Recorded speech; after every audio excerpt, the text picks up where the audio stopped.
Hey everybody, Matt with the TheLowCashHomestead. So we are back home. We are back at the homestead, and I've got a lot of work to do.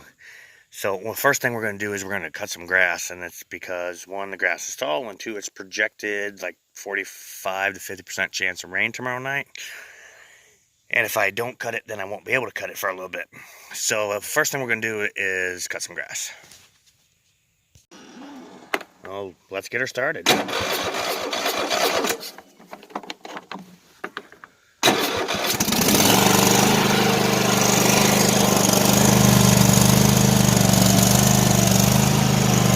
Hey everybody, Matt with the TheLowCashHomestead. Okay, so we have, it's getting cloudy. It's supposed to rain tonight, which we need, but we have most of the grass cut, or actually we have all of the ag area, the part of the property that's not the yard, part of the property where I do a lot of the growing.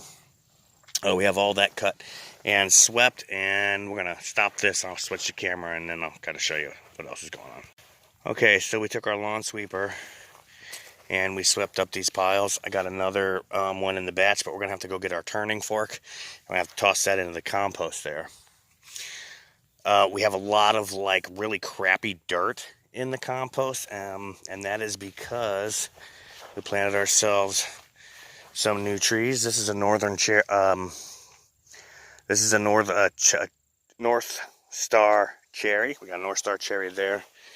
We got a North Star cherry there. These are grafted varieties. You can see there's that grafted knuckle right down there. Make sure that that stays up above the ground. And then here, we added 2 of the green columnars. And again, also grafted, so make sure that grafted knuckle stays above the ground when you plant these in. So you saw me earlier geeking out on some clearance Walmart score, and the fruit and nut fertilizer is actually for all of these. These are the red columnar apples. I put these in the spring, and I realized much later actually that I kind of goofed up and misinterpreted the pollination info, and that these are not self-fertile. So I had to get another set to pollinate these, and then I'd like to get the golden columnars as well and put them in this area as well. And let's just walk up here real quick and we'll take a shot down through here. So this is basically leading all the way down. Still have been able to get that stump out.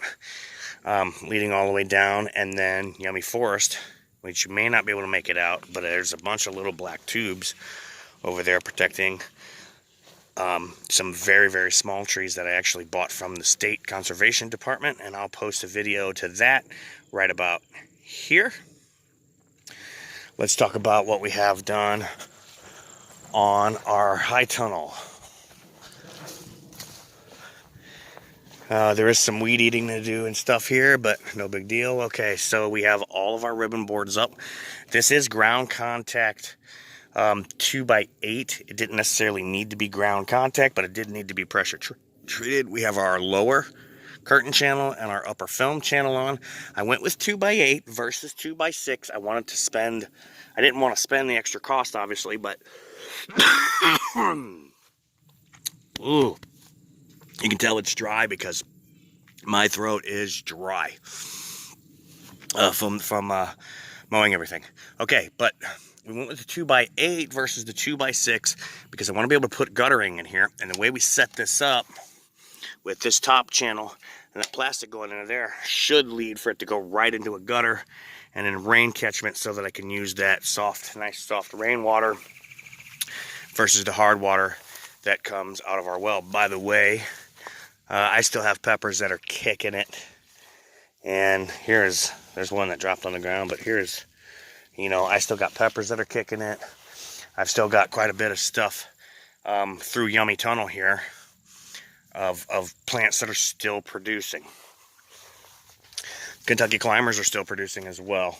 Our first batch of Kentucky Climbers is starting to go out. I haven't tended much to them because I've kind of taken a little bit of break from marketing simply to, work on this thing, and this is a lot of work. And on the times that I have help, it can go faster, but it's a lot of work building this thing. You can see that I still have massive quantities of tomatoes, and in fact, my son was out here earlier. They got in trouble, so they're not allowed out because they didn't do their chores. But of course, he was managing to sneak out here and eat these tomatoes because they're abundant and they're delicious. Okay, I got some old trellis frames there. We're going to do something with. They're made out of PVC. I'm not sure what to do with them. I keep moving them around. Another thing, let's go over here.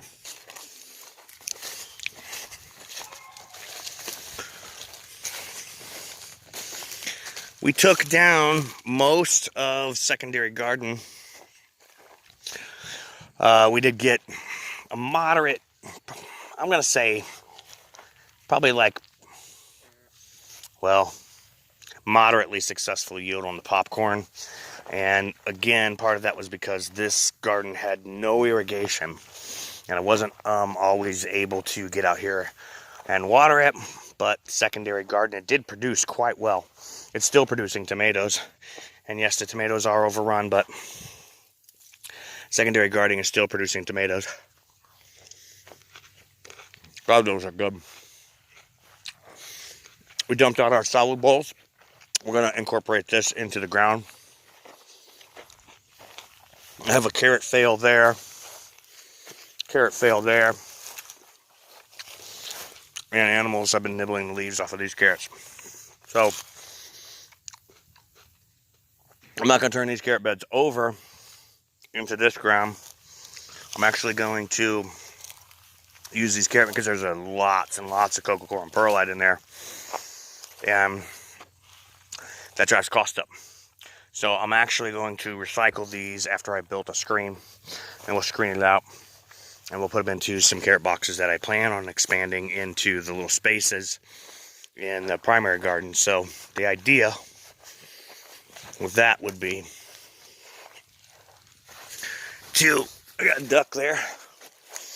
I probably should have bought the 36-inch door entry kit for this high tunnel, but I didn't. So these spaces between boxes are 36 inches, and then the boxes are 3 foot by 9 foot. So, and they're super deep enough for carrots. So I think what we're going to do is we're going to close these off with cleated system like we built on these. We'll add a watering feature, and then we'll plant carrots in there. So we'll have harvest 1, harvest 2, harvest 3, harvest 4, harvest 5, harvest 6. We'll have 6 different harvests that we'll be able to pull. By the time I get to harvest 6, I should be able to come back to harvest 1. If you think about it, harvest 6, no, that'd be like a 35-day variety. I don't know any of any of those. Hey, if you know of a 35-day variety of carrot, then put it in the comments below. But we should be able to put some carrots in there. The carrots need to be thinned. I do like them to get just a little bit bigger before I thin them. Our New Zealand has, I'm not exactly sure, I guess it's the cooler temperatures, but this is a heat tolerant spinach. But man, it has just taken off, and there's a leaf of it. I'm gonna eat it. It's really good. It's thick and crunchy. It has a super flavor to it. It's our Bloomsdale Longstanding. And then we have some varieties of lettuce in here. Okay. Again, I'm still producing peppers. I'm still producing Asian long beans. I'm still producing tomatoes. I'm not producing cucumbers. Watermelons are on their way out. They're a little disappointed in watermelon yield, but it was actually late when I put them in. To have watermelons by May or June, they needed to go in a long time ago. Watermelons are on their way out. I do got one there. Those sugar babies are a nice little treat. Perfect little icebox fridge too. And again over there, lots and lots of peppers still coming through. And ooh, give me this, give me this, give me this. The whole branch of Kentucky climbers. These Kentucky climbers, man. Sorry, you got to hear me chew. But these Kentucky climbers are just wonderful. They're super hardy. There's a lot of food that I can eat. Because green beans are like one of my favorites. Especially raw. Just like this. I mean, I'm just eating them right off the vine. And I'll take that vine and chuck it on the ground. All right, everybody, listen about. We didn't take the tomatoes out. We left those because they're still producing. And I'm probably not going to turn this ground. We also drug our tractors over in this area. So we can start doing ground prep here. Before we get it all covered up. I do have a feeding fail on my Cornish crosses. Their watering bucket broke, and I need to adapt and build them a system like this. Yes, the water sometimes gets cruddy. I don't worry about it.